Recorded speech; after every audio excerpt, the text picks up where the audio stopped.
డబ్బులు కట్టలు అనేది వెనక నుంచి చేతులు మార్చుకొని అలా బల్ల కింద చేతులు పెట్టినట్టు కట్టలు అనేది నేను చూసాము. ఇక్కడ ఏం జరుగుతుందంటే ప్రజలు అనేవాళ్ళు దేవుడి మీద ఎంతో నమ్మకంతో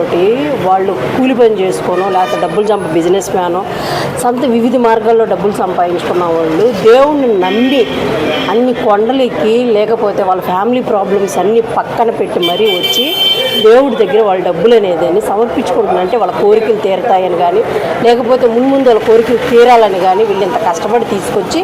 దేవుడి దగ్గర కొంత నిధులు అనేదాన్ని సమర్పిస్తున్నారు. ఆ నిధులు అనేది తీసుకొచ్చి ప్రజలకు ఇవ్వడం అనేది అక్కడున్న దేవాదాయ శాఖ కానీ లేకపోతే దానికి సంబంధించిన వాళ్ళు ఎవరైతే అధికారులు ఉంటారో అది చేయాల్సిన పనిని ఎవరికి తెలియకుండా కొంతమంది వ్యక్తులు అక్కడ ఉద్యోగం చేసే కొంతమంది వ్యక్తులు ఆ కట్టలు దాచిపెట్టి లోపల వాళ్ళు దాచుకుంటున్నారంటే ఇది ఎప్పటి నుంచి జరుగుతుంది, ఎంత జరిగింది, దీని వెనక ఎవరున్నారు?